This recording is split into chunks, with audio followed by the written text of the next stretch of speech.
एक सवाल ऐसा भी। एक प्यारी सुबह दरबार हंसी के ठहाकों से गूंज रहा था।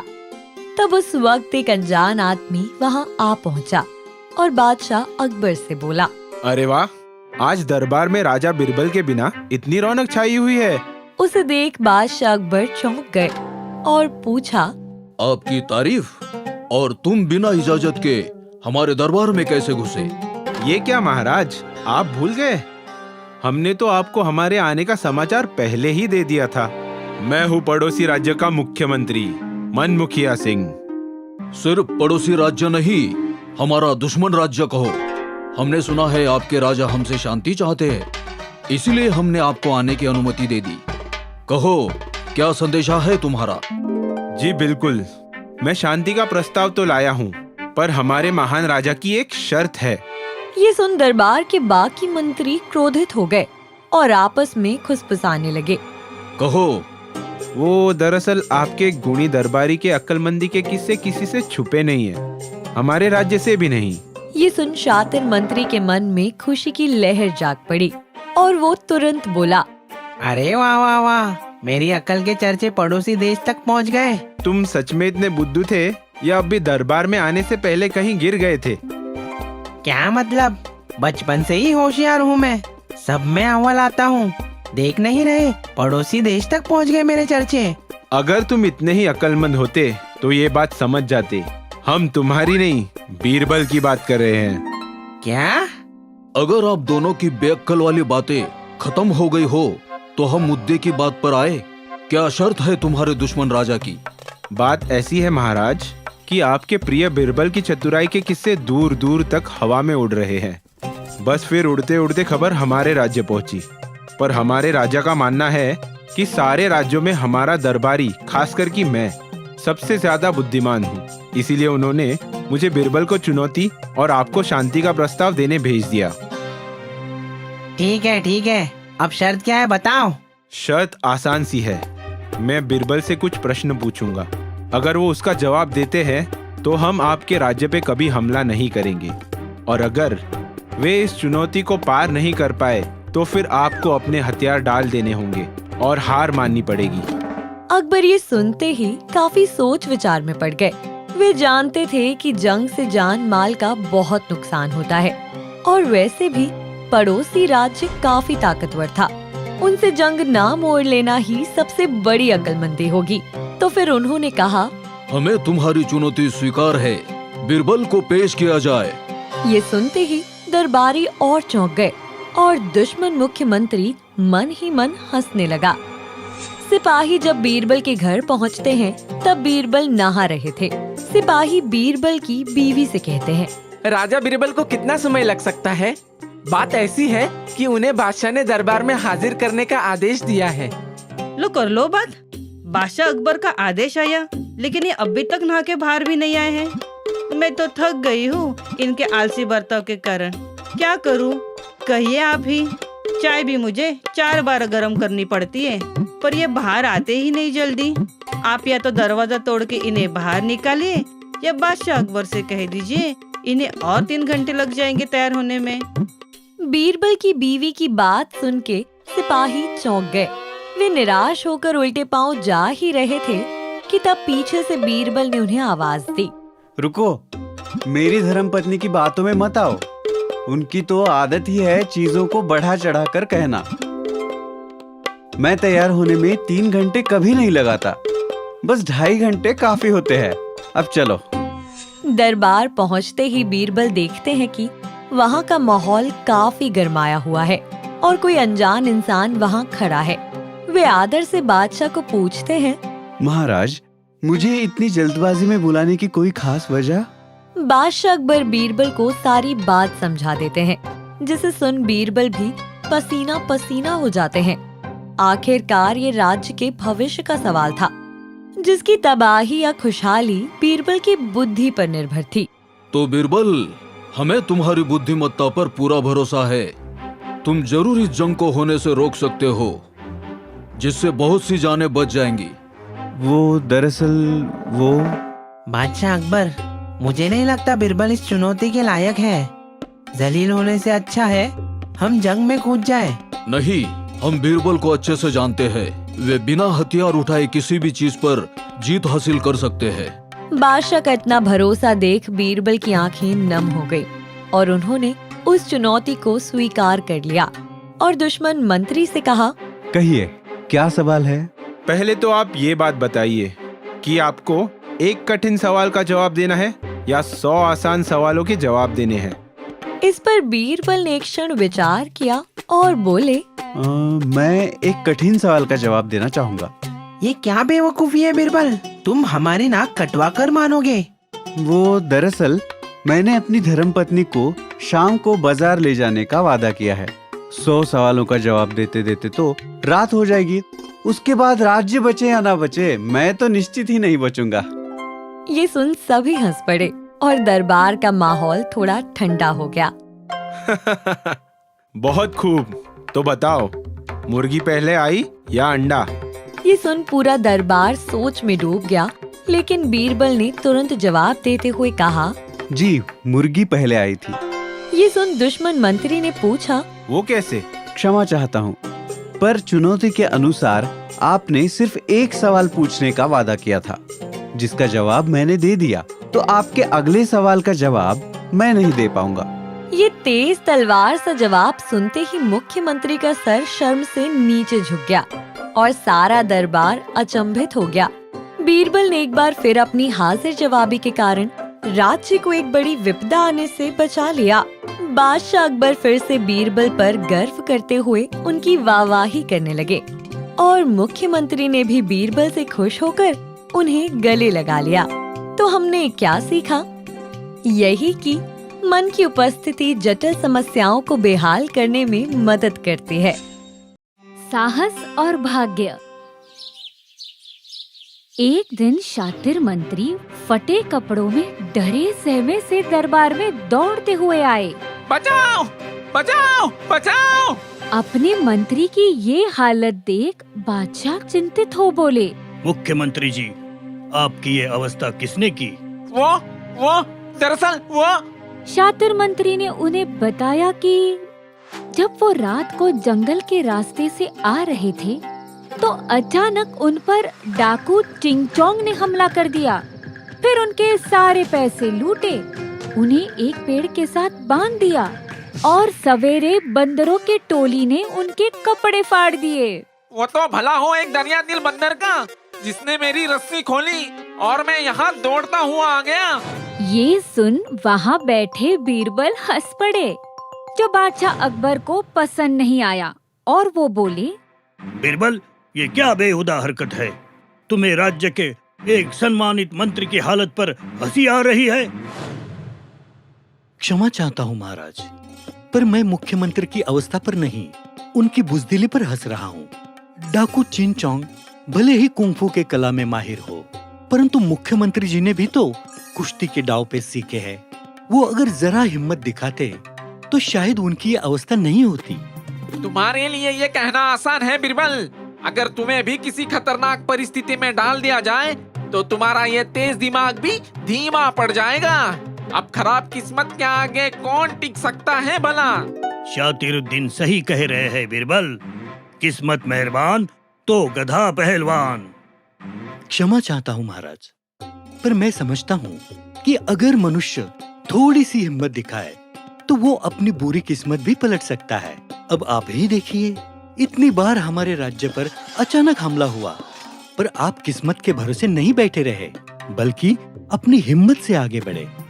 बात तो सही है बीरबल। मुझे लगता है राज्य के सभी मंत्रियों को सिपाहियों के साथ रोज युद्ध कला का प्रशिक्षण दिया जाना चाहिए, ताकि ऐसी परिस्थिति से लड़ने के लिए वो तैयार रहे। ये सुन तो सारे मंत्रियों के पसीने ही छूट गए और शातिर मंत्री बोले, नहीं नहीं महाराज, ये तो किसी सजा से कम नहीं। आप मुझे एक मौका दीजिए, मैं आपको यह जरूर साबित करके बताऊंगा कि किस्मत के आगे कोई टिक नहीं सकता, ये बीरबल भी नहीं। ठीक है, पर अगर तुम ये साबित नहीं कर पाए तो कड़े प्रशिक्षण के लिए तैयार हो जाओ। ये सुन शातिर मंत्री ने सोचा, इस बार तो आर पार की लड़ाई होगी। भले ही उसमें बीरबल का अंत ही क्यों ना हो जाए। फिर क्या, शातिर मंत्री महल के आंगन में इस विचार में थे कि इस बार बीरबल को कैसे गलत साबित किया जाए। और तभी उनकी नजर सड़क पर से गुजरते हुए एक हाथी चालक पर पड़ी, जिसका हाथी मजे से गन्ना खाते हुए जा रहा था। उन्हें देख तो जैसे शातिर मंत्री के दिमाग में एक शातिर योजना आ गई और वो बोले, अब तो बीरबल का खेल खत्म। फिर क्या, अगली सुबह बीरबल रोज की तरह नदी किनारे नहाने आए, जहाँ बस एक सड़क जाती थी और आसपास के इलाके में कांटों से भरे पेड़ तो थे ही, परंतु वहाँ जहरीले सांप, बिच्छू और अनेक खतरनाक कीड़े मकोड़े का बसेरा था, जिसके कारण नदी पर आने जाने के लिए बस उसी सक्रिय सड़क का इस्तेमाल किया जा सकता था। और तभी सड़क की दूसरे ओर आए शातिर मंत्री और उनके साथ था वो हाथी चालक और गन्ना खाते हुए उसका मस्त मौला हाथी। ये लो पूरे 100 सोने के मोहरे, जैसे बताया वैसे ही करना, और याद रहे कुछ भी गड़बड़ हुई तो तुम्हारी हालत भी इस गन्ने की तरह कर दूंगा। आप बेफिक्र रहे मालिक, काम हो जाएगा। आज तो पलटेगी किस्मत। फिर कुछ देर बाद बीरबल स्नान पूरा कर नदी से बाहर निकले और अपने वस्त्र पहनने लगे। मौका देख हाथी चालक ने उस हाथी के मुंह से गन्ना छीन लिया, जिसके कारण वो हाथी अपना आपा खो बैठा और पगला सा गया। फिर उस चालक ने उस गन्ने को बीरबल के दिशा में फेंका, जिसे देख वो गुस्सेल हाथी भी उसी तरफ दौड़ने लगा। जब बीरबल की नजर उस आती हुई हाथी नामा आफत पर पड़ी तो उनके पांव ठंडे पड़ गए। वहाँ से भागने का कोई और रास्ता नहीं था। बीरबल ने नदी में फिर दौड़ना चाहा, पर तभी उनकी नजर वहाँ तैरते एक जहरीले सांप पर पड़ी। अरे अरे, ये क्या मुसीबत है? आगे कुआं तो पीछे खाई। बीरबल को लगा जैसे आज उनका खेल खत्म, लेकिन उन्होंने अपनी किस्मत को दोष देने के बजाय उस मुसीबत का डट कर सामना करने का ठाना। उन्होंने आसपास देखा, शायद कुछ मदद के लिए मिल जाए, और तभी उनकी नजर सामने सड़क के बगल पे लटकते एक मधुमक्खी के छट्टे पर पड़ी। हाथी नजदीक पहुंच ही रहा था और तभी बीरबल ने एक पत्थर उठाया और उस मधुमक्खी के छट्टे पर दे मारा, जो ठीक निशाने पर जा लगा। इससे सारी मधुमक्खियां भड़क गई और ठीक उसी वक्त नीचे से दौड़े हुए हाथी पर हमला करने लगी। इससे वो हाथी वहीं रुककर उल्टी दिशा में दौड़ने लगा। हाथी को यूं दौड़ता आते हुए देख चालक और शातिर मंत्री अपना सिर खुजाने लगे और तभी मक्खियों ने उन पर भी हमला कर दिया और वो भी वहाँ से दौड़ पड़े। अरे अरे बचाओ बचाओ, अरे कोई बचाओ। ओहो, आज तो बाल बाल बच गए। कुछ देर बाद अकबर और बीरबल अखाड़े में अपने मंत्रियों का प्रशिक्षण देखने आए, जहाँ एक पहलवान ने डंक लगे शातिर मंत्री को उठा के पटक दिया। आय आय आय आय, मेरी पोटी किस्मत। ये देख सब हंस पड़े और हमने ये सीखा कि हिम्मत से हम कांटों से भरा तकदीर का रास्ता भी बदल सकते हैं। बकरी का वजन। एक दिन दरबार में बीरबल ने बादशाह अकबर के बढ़ते वजन पर एक चुटकुला सुना दिया, जिसे सुन सारे दरबारी अपना पेट पकड़कर हंसने लगे। परंतु बादशाह को ये बात हजम नहीं हुई और उन्होंने सोचा, बीरबल नहीं जानता कि किसी के शरीर के बनावट का मजाक उड़ाना ठीक नहीं है। हमें उसे ये सबक सिखाना ही होगा। पर ऐसा क्या करूं जिससे उसे हम जैसे हट्टे कट्टे लोगों की तकलीफ का एहसास हो। और तभी बादशाह की नजर खिड़की के बाहर गई, जहाँ एक बकरी चाव से पत्तियां चबा रही थी। उसे देख बादशाह को एक तरकीब सूझी और वो बीरबल से बोले, बीरबल, चुटकुला तो बहुत बढ़िया था, पर किसी के वजन का मजाक उड़ाना आसान है, उसे घटाना बेहद मुश्किल। ये सुन शातिर मंत्री ने हंसना बंद किया और वो तुरंत उठ बोले, बिल्कुल सही कहा बादशाह आपने, ये आपकी तौहीन है। इस बिरबल ने तो आज सारी हदें पार कर दी, इसे इसी वक्त दरबार से बर्खास्त कर देना चाहिए। क्षमा कीजिए महाराज, मेरा मकसद आपका मजाक उड़ाना नहीं, बल्कि आपको आपके स्वास्थ्य के प्रति जागरूक कराना था। क्या कहा तुमने? तो क्या तुम्हें हम गैर जिम्मेदार व्यक्ति लगते हैं? हाँ हाँ बोलो बिरबल, क्या तुम्हें इस राज्य के महान बादशाह जो सबका इतना ख्याल रखते हैं इतने गैर जिम्मेदार लगते हैं? अरे तुमने ये सोच भी कैसे लिया? इसकी सजा मिलेगी, बराबर मिलेगी। बीरबल समझ गए कि शायद आज उन्होंने गलती कर दी, इसलिए उनके पास कहने के लिए कुछ नहीं था। वो दरअसल मेरा मतलब वो हम कुछ नहीं जानते बीरबल, आज तुम्हें ये पता चलना ही चाहिए कि वजन को काबू करना कितना कठिन होता है। सिपाहियों, बाहर खड़ी उस बकरी को ले आओ। फिर क्या था, सिपाही तुरंत गए और बकरी को भीतर ले आए, जिसे देख सारे दरबारी अपना सिर खुजा के ये सोचने लगे, आखिर बादशाह के वजन का इस बेचारी बकरी से क्या लेना देना। ये बकरी देख रहे हो बीरबल, इसे भी हमारी तरह खाने पीने का शौक है। पशुओं के वैद्य जी ने इसका वजन आज सवेरे ही किया था, जिसके अनुसार ये पूरे 60 किलो की है। मैं तुम्हें इस बकरी को 1 महीने के लिए सौंपता हूँ, और जब तुम इसे लेकर लौटो तो इसका वजन ना ही जरा भी कम ना ही ज्यादा होना चाहिए। ये सुन तो बीरबल के पसीने छूट गए और वो बोले, ये कैसे मुमकिन है महाराज? वो तो तुम्हें हमारा मजाक उड़ाने से पहले सोचना चाहिए था। अब जाओ और 1 महीने बाद इस बकरी के साथ तभी लौटना।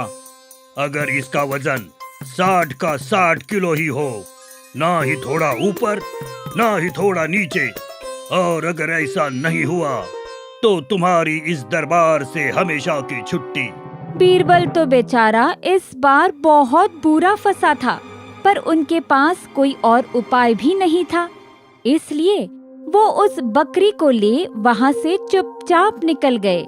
इस बार बिरबल जरूर हलाल होगा। घर जाते समय रास्ते पर सारे लोग बीरबल को देखकर हंसने लगे, क्योंकि वो बकरी बीरबल के साथ जाने के लिए तैयार ही नहीं थी, जिसके कारण बीरबल को उसे घसीटते हुए ले जाना पड़ रहा था। जैसे तैसे बीरबल अपने घर तक उस बकरी को ले आए, परंतु आंगन पहुंचते ही वो बकरी सीधा दौड़ पड़ी पेड़ से पत्ते चरने। बीरबल उसे पकड़ने भागे ही कि तब वो बकरी छलांग मार दूसरे पेड़ की ओर दौड़ी और वहाँ के पत्ते चरने लगी। अरे अब इस भुक्कड़ बकरी का क्या करूं? इस तरह तो इसका वजन काफी बढ़ जाएगा और मेरी नौकरी से हमेशा के लिए छुट्टी हो जाएगी। फिर क्या, वो बकरी यहाँ वहाँ खाने के लिए दौड़ती और बीरबल उसके पीछे पीछे दौड़ पड़ते। और तभी बीरबल की पत्नी उर्वशी देवी घर से बाहर आई और अपने पति को यूं दौड़ता देख चौंक पड़ी। हैं? ये क्या तूफान मचा रखा है जी? बीरबल रुके और उन्होंने हाँफते हुए सारी बात उर्वशी को विस्तार से बताई कि किस तरह बादशाह ने इस बकरी के वजन की चुनौती उनको दी है, जिसे सुन उनकी पत्नी हंस पड़ी। हा हा हा हा हा, जिस तरह आप इस बकरी के पीछे दौड़ रहे हैं उसके वजन का तो पता नहीं, पर आपका वजन जरूर कम हो जाएगा। खैर, खाना लग गया है, आके खा लो, और वो वजन कम हुआ है उसे बढ़ा लो। अपनी पत्नी की ये बात सुन बीरबल ने विचार किया और बोले, वाह भाग्यवान, तुमने तो मेरे मन का सारा बोझ हल्का कर दिया। क्या मतलब? ये तो मैं बादशाह को ही बताऊंगा। देखते देखते 1 महीना बीत गया और बीरबल उस बकरी को दरबार में ले आए। तभी शातिर मंत्री बोल पड़ते हैं, अरे बीरबल, यहाँ अपनी हार का मातम मनाने आए हो क्या? वो तो इस बकरी का वजन करने पर ही पता चलेगा। महाराज, कृपया इजाजत दीजिए। और जब सिपाहियों ने उस बकरी का वजन जांचा तो उसे देख सब हैरान हो गए, क्योंकि बकरी का वजन अभी भी पहले की तरह 60 किलो ही था। ये कैसे मुमकिन है बीरबल? ये बकरी तो बहुत खाती है। सही कहा महाराज, चुनौती बड़ी थी पर उपाय बेहद छोटा। मैंने तो बस इतना किया, बकरी को दिन भर खाने देता और शाम को आंगन में एक कुत्ता उसके पीछे छोड़ देता। इससे इस बकरी ने दिन भर जो कुछ भी खाया पिया होता, दौड़ते दौड़ते वो हजम हो जाता। इस कारण बकरी का वजन ना कम हुआ और ना ही बढ़ा। बीरबल की ये बात सुन अकबर हैरान हुए। वाह बीरबल वाह, तुमने बस चुनौती को ही नहीं पार किया, बल्कि हमें ये भी बताया कि नियमित व्यायाम और दौड़कर हम अपने स्वास्थ्य का कैसे ख्याल रख सकते हैं। तो आप कहे तो आपके पीछे भी कुत्ता छोड़ दूं? ये सुन सारे लोग हंसने लगे और हमने ये सीखा कि हमारा अच्छा स्वास्थ्य ही हमारा वास्तविक धन है। शाही घोड़ा। एक दिन नेपाल के राजा सूरमा नेपाली ने अपने मुख्यमंत्री को किसान के कपड़े लाने को कहा, जिससे सुन वो चौंक गया। ओ सब्जी, तुम किसान के कपड़ों का क्या करोगे? तुमको तो हल चलाना भी नहीं आता। ओ पहन के अकबर के राज्य जाने को। हम सुने छु उनके मंत्री बीरबल बहुत होशियार है, तो मैं उसका परीक्षा लेगा। हमारा सबसे चहीता शाही घोड़ा टट्टू, उसको सवारी के लिए तैयार करो। कुछ दिनों बाद राजा सूरमा नेपाली किसान के भेष में अपने शाही घोड़े पर दिल्ली की सीमा पर पहुंच गए। वहां की व्यस्त जनता, शोर शराबे से भरे बाजार, खान पान का सम्मान देख वो काफी खुश हुए। तभी उनके शाही घोड़े टट्टू ने उन्हें भूख के कारण आवाज लगाई। ओ टट्टू, भूख तो हमको भी लगी है। राजा ने यहाँ वहाँ देखा तो उन्हें एक तबेला नजर आया और वो उस ओर चल दिए। वो जैसे ही वहाँ पहुँचे तो देखा कि एक क्रूर सेठ किसी विकलांग व्यक्ति को धक्के मारकर तबेले से बाहर निकाल रहा है। चल निकल यहाँ से, जेब में 1 फुटी कौड़ी नहीं और आया घोड़ी चढ़ने है। वो विकलांग व्यक्ति, जिसका नाम चंदू चमन था, अपना सिर झुकाए वहाँ से निकलने लगा। तभी राजा ने उसे रुकाकर पूछा, ओ की भाइयों भाई साहब, क्या हुआ? वो सेठ तुमको धक्का क्यों मारते?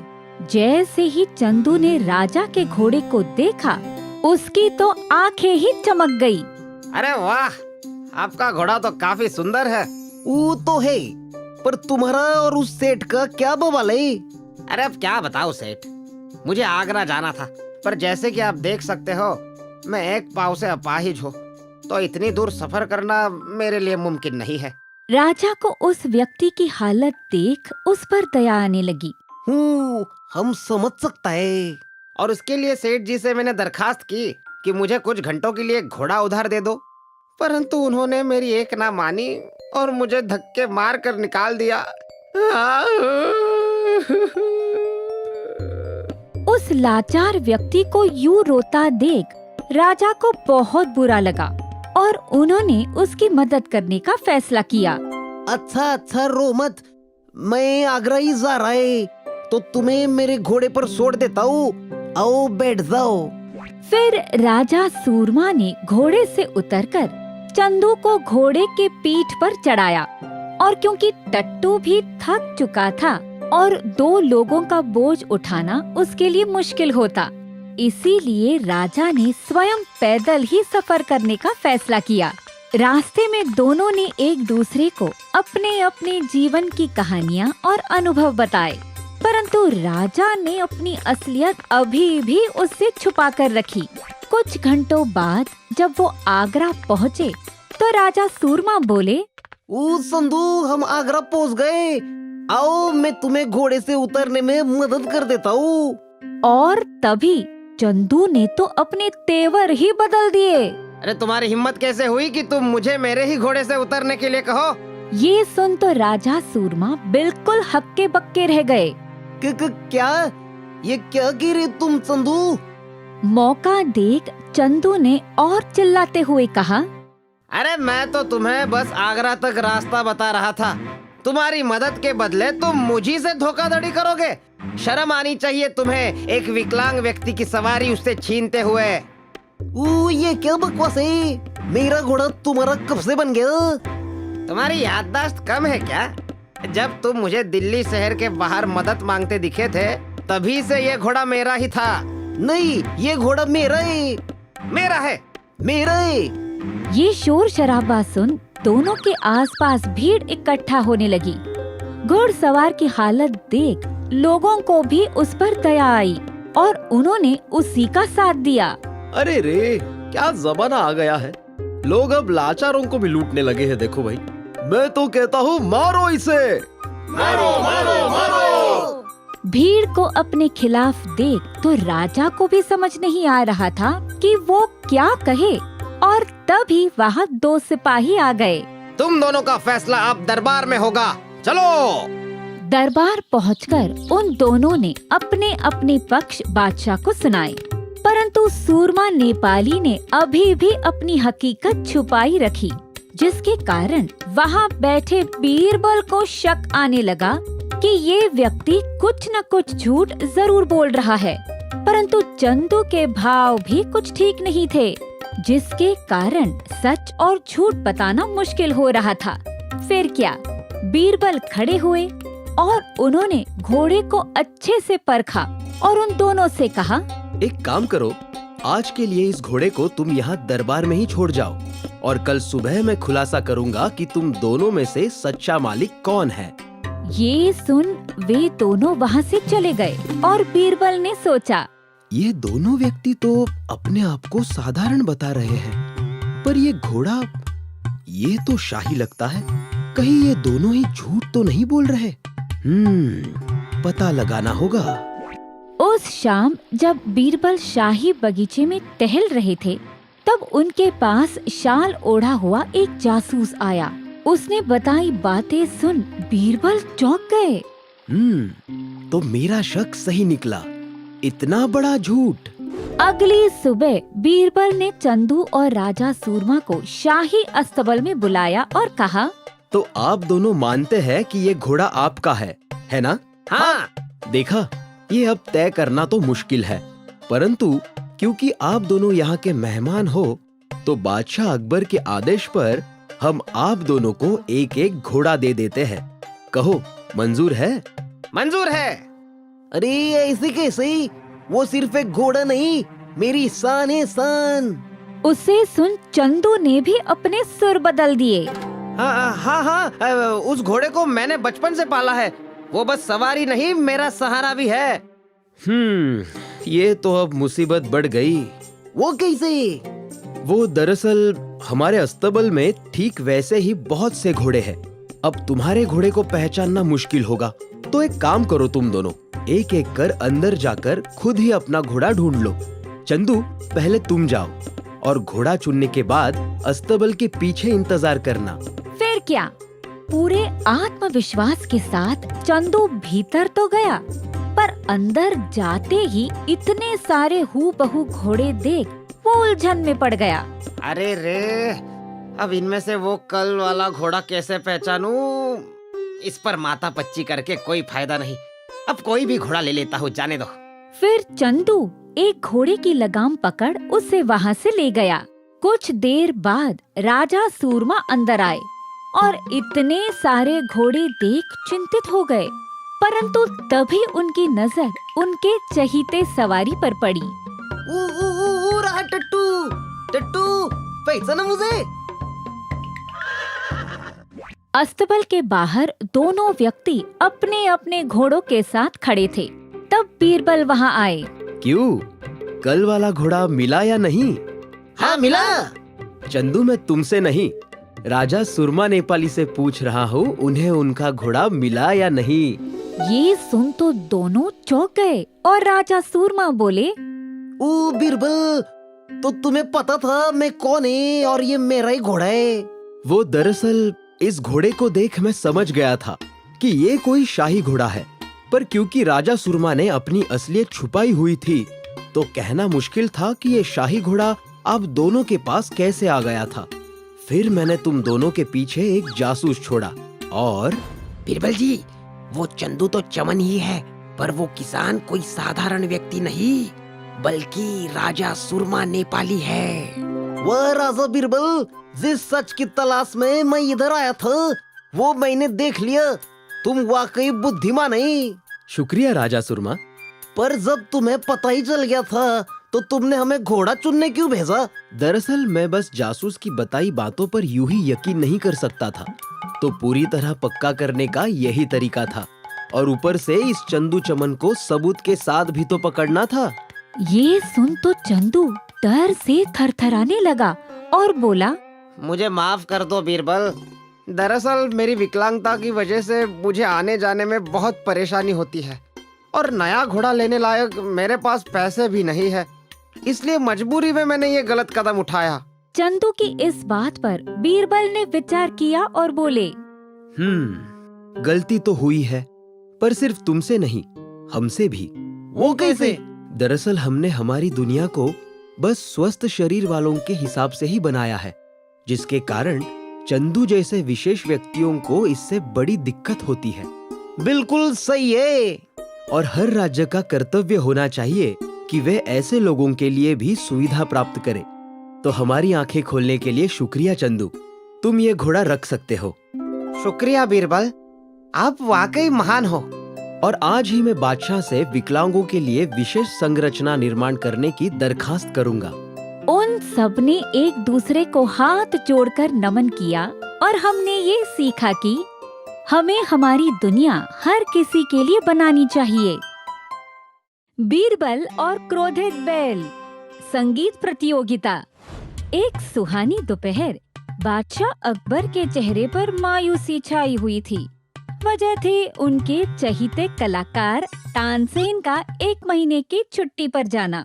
जब से तानसेन गए हैं, हमारे मन की तारे सिर्फ उदासी भरी धुन बजा रही है। उनके संगीत और धुनों के बिना इस महल से मानो मनोरंजन ही खत्म हो गया हो। माफ करना बादशाह महान, पर जब तक तानसेन लौट नहीं जाते क्यों न हम किसी और को मनोरंजन के लिए रख ले? सुझाव तो बढ़िया है, पर जैसे बीरबल की चतुराई को मात दिया नहीं जा सकता, ठीक वैसे ही तानसेन के गीत को पछाड़ा नहीं जा सकता। अरे उनके गाने से तो वर्षा हो जाती है, और तो और गुस्सेल बैल भी गाय की तरह शांत हो जाता है। बस यही तो इस समस्या का समाधान है। क्या मतलब? आप बस एक संगीत प्रतियोगिता का आयोजन कीजिए बादशाह महान, बाकी मैं सब संभाल लूंगा। यही मौका है उस तानसेन और बीरबल दोनों से छुटकारा पाने का। फिर क्या, शातिर मंत्री के सुझाव अनुसार अगले दिन बीरबल की मदद से एक भव्य प्रतियोगिता का आयोजन किया गया। उसमें देश विदेश के कई कलाकार अपने हुनर को दिखाने आ पहुँचे, जिनका स्वागत बादशाह ने बड़े चाव से किया। आप सबका हमारे राज्य में स्वागत है। जैसे कि आप सब जानते हैं, अगर आपका संगीत तानसेन की धुनों को मात देगा तो आपके तिजोरी को इनाम से भर दिया जाएगा। क्षमा चाहता हूँ महाराज, यहाँ बैठे कलाकार शायद हमारा मन तो बहला ले, परंतु तानसेन की कला तो प्रकृति का दिल भी जीत लेती है, तो वो हम कैसे परीक्षण करें? और तभी वहाँ आ पहुँचे शातिर मंत्री, जिनके साथ था एक हट्टा कट्टा गुस्सेल बैल। उसकी चिंता मत करो, मैंने सब संभाल लिया है। ये क्या मंत्री जी, इस बैल को कहाँ से ले आए और क्यों? ये कोई साधारण बैल नहीं बादशाह महान, ये है तानसेन के तबेले से लाया हुआ बैल, जो अपने मालिक की आवाज को बखूबी पहचानता है। तो जो कोई संगीतकार इसे शांत कर पाएगा वो इस प्रतियोगिता को जीत जाएगा। अरे बाप रे, ये बैल तो बहुत खतरनाक है। मुझे कुछ करना होगा वरना बहुत बड़ी गड़बड़ हो जाएगी। ये कहकर बीरबल वहाँ से खिसक लिए और बादशाह अकबर ने प्रतियोगिता शुरू करने की इजाजत दे दी। प्रतियोगिता शुरू की जाए। फिर क्या, पहला प्रतियोगी बड़े हौसले के साथ उस बैल के सामने आया और उसने अपना गाना शुरू किया। दुनिया बनाने वाले का तेरे मन में समा। अयो अब मेरा कमाल देखो जी, एक चतुर नार करके सिंगार, मेरे मन के द्वार ये घुसत जात, हम मरत जात। अरे भाई मर गया रे, अयो। फिर क्या, एक एक कर वहाँ काफी संगीतकारों ने उस बैल के आगे बीन बजाई, परंतु वो शांत होने की बजाय और क्रोधित हो पगला सा गया और उसने पूरे दरबार में हाहाकार मचा दिया। बचाओ, बचाओ, बचाओ, बचाओ, बचाओ, बचाओ। अरे अरे अरे, ये तो बहुत बड़ी गड़बड़ हो गई। अब बिना तानसेन के इस बैल को शांत कैसे करे? और तभी वहाँ बीरबल एक बोरी ले आ पहुँचे। अरे नहीं, मुझे जल्दी कुछ करना होगा। वो बैल बादशाह पर हमला करने ही वाला था, तभी बीरबल ने उस बोरी को बैल के सामने फेंका, जिससे निकला ढेर सारा घास। जो देख वो बैल तुरंत रुक गया। उसने उस घास को सूंघा और चाव से उसे खाने लगा। फिर बीरबल ने अपनी जेब से एक बांसुरी निकाली और वही संगीत की धुन बजाई, जिसे तानसेन हमेशा अपने पशुओं के सामने बजाता था। उस बांसुरी की मधुर धुन सुन उस बैल का गुस्सा धीरे धीरे शांत हो गया और उसे नींद आने लगी, जिसके बाद वो किसी मासूम बच्चे की तरह सो गया। ये देख बीरबल और बाकी सभी ने राहत की सांस ली। वाह बीरबल, तुमने ना केवल इस जानवर को शांत किया है, बल्कि उसके दिल की बात भी समझ ली है। शुक्रिया महाराज। मुझे तानसेन ने बताया था कि सबसे सुंदर संगीत केवल अच्छे शब्द और राग से नहीं बनता, बल्कि उससे उत्पन्न होने वाली भावनाओं से बनता है। मैंने बस एक ऐसी धुन बजाने की कोशिश की जो बैल को तानसेन और उसकी शांतिपूर्ण तबेले की याद दिलाए, जो एक ऐसी जगह है जहाँ ये बैल सुरक्षित और संतुष्ट महसूस करे। सही कहा बीरबल, आज तुमने सभी को संगीत की असली ताकत दिखा दी है। ये ना सिर्फ एक जंगली जानवर को शांत कर सकता है, बल्कि टूटे हुए दिल को जोड़ सकता है और दुखी आत्मा को खुशी दे सकता है। और इससे ये साबित होता है कि बीरबल ही आज का स्पष्ट विजेता है। ये सुन वहाँ खड़े लोग जोर से तालियां बजाने लगे। तो इसका मतलब आज से 1 महीने तक बीरबल यहाँ मनोरंजन करेगा। सही पकड़े हैं। ये तो वही बात हो गई, आ बैल मुझे मार। ये सुन वो बैल नींद से उठ पड़ा, जिसे देख शातिर मंत्री डरकर वहाँ से बाहर भागने लगा और बैल भी उनके पीछे पीछे उन्हें मारने दौड़ पड़ा। ये दृश्य देख सारे लोग हंसने लगे और हमने ये सीखा कि संगीत किसी जादुई दवा की तरह हमारे मन के घावों को भर सकता है।